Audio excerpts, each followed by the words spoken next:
Hello everyone, welcome to Anubha study facts. आज हम बात करें हमारे अगले मॉक टेस्ट के बारे में। 30 क्वेश्चंस का ये सेट रहेगा। आई होप आपने इससे पहले के सारे सेशंस देख रखे हो।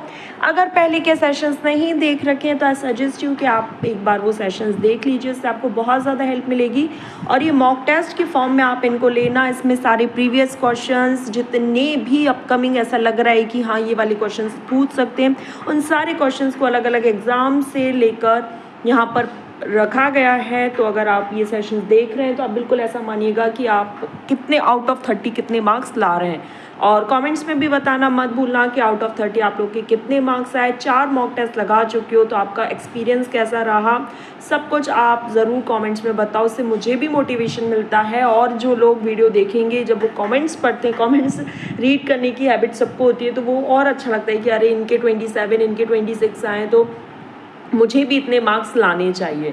तो चलिए फिर आज का सेशन शुरू करते हैं। थोड़ी सी आप अपनी स्पीड अच्छी मेंटेन करके चलिएगा। हम कोशिश करेंगे कि लगभग हमारे 10 से 12 या 15 मिनट में 30 क्वेश्चन सॉल्व हो जाएं। फर्स्ट है, एक बालक सामाजिक रूप से पूर्णतः विकसित होना माना जाता है तो कब माना जाता है? जब वो अपने ही समाज में विभिन्न प्रकार के व्यक्तियों के साथ किस प्रकार व्यवहार करना जानता है या जानती है, उस प्रकार से उसे उस सामाजिक रूप से विकसित होना माना जाता है। मानव विकास आजीवन चलता रहता है, केवल इतना ही पढ़कर सतत विकास का सिद्धांत मत लगा दीजिएगा।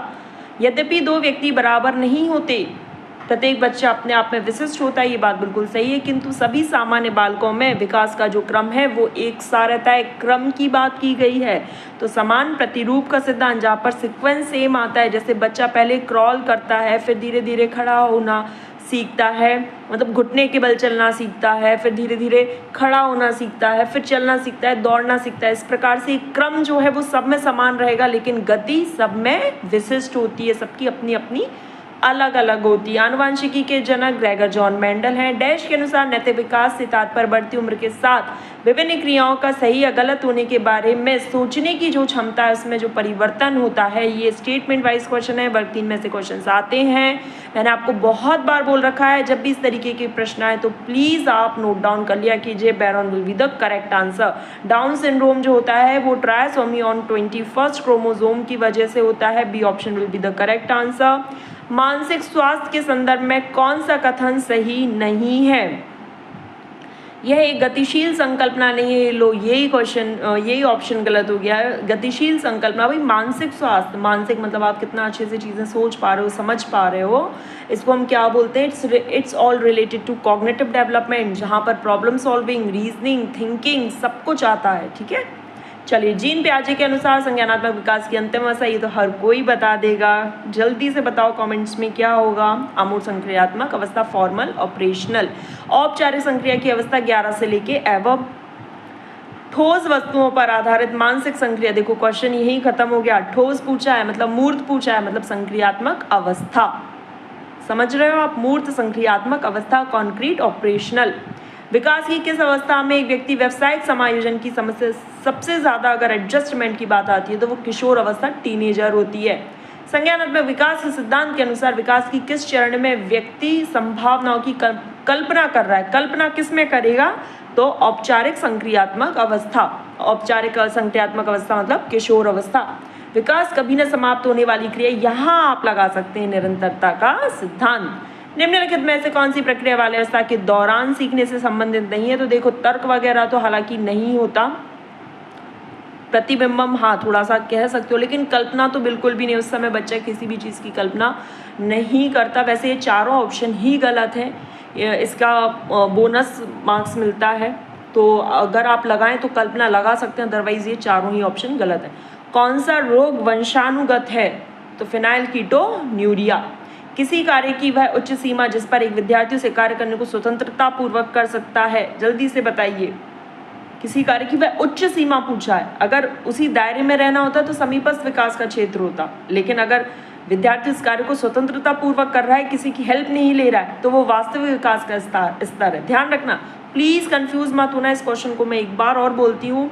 उच्च सीमा जिस पर एक विद्यार्थी उस कार्य को वो स्वतंत्रता पूर्वक खुद से करे, मतलब वास्तविक विकास का सिद्धांत। लेकिन जब आप MQ मोर नॉलेजेबल अदर, मतलब आपके टीचर्स की हेल्प लेते हो, आपके बड़े भाई की हेल्प लेते हो, बड़े भाई बहन, छोटे भाई बहन, parents, siblings, peers, that one is ZP, zone of proximal development, ZPD, याद रखना, ठीक है, इंपॉर्टेंट है ये क्वेश्चन। लड़कियां मध्य बाल्यावस्था में अधिक महत्व देती हैं और पारिवारिक संबंधों को, वही लड़के ज़्यादा महत्व देते हैं समाज को। तो ये क्या है? पारस्परिक और प्रतिष्ठा।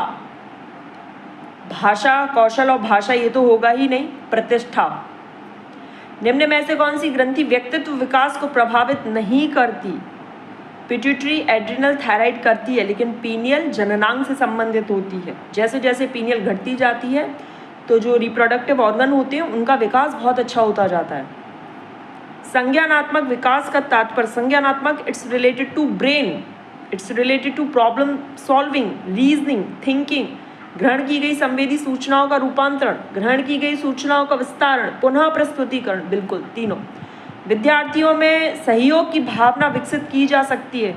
तो केवल व्याख्यान देने से कुछ नहीं होगा, केवल आप किसी चीज़ पर लेक्चर दे दें उससे कुछ नहीं होगा। आप समूह कार्य करवाओ, बच्चों को सीखने दो, कुछ गलतियां उनसे होंगी, कुछ गलतियां उनके सहपाठी से होगी, वो आपस में सहयोग करके एक दूसरे से सीख लेंगे। केवल चित्र दिखाकर या व्यक्तिगत सृजनात्मकता का कार्य देकर, कुछ सृजनात्मकता मतलब जहाँ पर क्रिएटिविटी आए, इन सब से कुछ नहीं होगा। जब आप समूह कार्य दे दोगे तो वो अपने आप होता चला जाता है। गर्भधारण से लेकर जन्म की अवस्था को, जन्म की पूछा है, प्रसव पूर्व अवस्था, प्रसव वाली जो अवस्था है, 9 पीरियड, विकास किससे संबंधित होता है?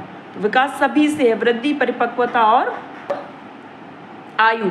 लेकिन अगर हेरिडिटी आ जाए, हेरिडिटी किससे संबंधित है? तो मैच्योरिटी, परिपक्वता will be the correct answer. बहुत ज़्यादा इंपॉर्टेंट है, बहुत बार पूछा गया है। प्लीज़ ये क्वेश्चंस को बिल्कुल आप अवॉइड मत करना। और पिछले के सेशंस और आज के सेशन में आपको थोड़ा सा और इम्प्रूवमेंट देखने को मिल रहा होगा, खुद में भी और मेरे PPT क्वेश्चंस में भी, राइट। हम लोग बिल्कुल easy to moderate, moderate to higher level जाएंगे। 30 मॉक्स मैं आप लोगों को लगवाऊंगी, ये मेरा प्रॉमिस था आप लोगों से कि बिफोर वर्ग 3 30 mock test free of cost आप लोगों को प्रोवाइड कराऊंगी। और एक्सप्लेनेशन का मैं भूल जाती हूँ, सच में मैंने एक्सप्लेनेशन भी इसके लिख रखे हैं। मैं आपको एक्सप्लेनेशन एक दिन सारे बिल्कुल इकट्ठे, जिस दिन फ्री बैठूंगी ना उस दिन सारे PDF बनाकर शेयर कर दूंगी, ठीक है। मॉक टेस्ट 1, मॉक टेस्ट 2 के नाम से PDF शेयर कर दूंगी। किशोर अवस्था में समीक्षात्मक सोच के विकास करने की विषय में निम्नलिखित में से कौन सा कथन सही नहीं पूछा है? तो समय पर पाठ्यक्रम को पूरा करना, व्याख्यान विधि का उपयोग, ये दोनों ही सही नहीं है। मतलब केवल पाठ्यक्रम पूरा कर दो, केवल लेक्चर दे के चले जाओ, वो अच्छी बात नहीं है। क्या हुआ, कैसे हुआ, क्यों हुआ, ये बच्चों से पूछो। ये सारी चीज़ें तर्कसंगत होती हैं। अच्छी बातें समझाओ बच्चों को, विभिन्न उत्तरों की तुलना करो, डाइवर्जेंट थिंकिंग का यूज़ करो, कन्वर्जेंट नहीं, ठीक है। शारीरिक शिक्षा व खेलों में सबसे प्रभावी जनसंपर्क क्या है? तो खेल प्रतियोगिता। किस स्थान पर प्रथम मनोवैज्ञानिक प्रयोगशाला? ये पहला क्वेश्चन है हमारा, मतलब हम लोग पहले भी बात कर चुके हैं। Leipzig, Germany, Leipzig, Germany. प्रगतिशील शिक्षा में बच्चों को किस प्रकार से देखा जाता है? सक्रिय अन्वेषक के रूप में, खोजकर्ता के रूप में। प्रगतिशील शिक्षा किसने दी? जॉन डुई ने। Progressive education, learning by doing, hands on activity, ये सारे वर्ड्स याद रखिएगा, जॉन डुई ने दिया है। निम्नलिखित में से कौन सा कारक शारीरिक विकास को प्रभावित नहीं करता? सकारात्मक, नकारात्मक, पुनर्वलन, रीइंफोर्समेंट नहीं। शारीरिक कमी, बच्चों में जन्म के उपरांत पोषण, असामान्य प्रसव, ये सब हो सकता है, लेकिन रीइंफोर्समेंट नहीं। वो शारीरिक नहीं करेगा, वो मानसिक रूप से होगा।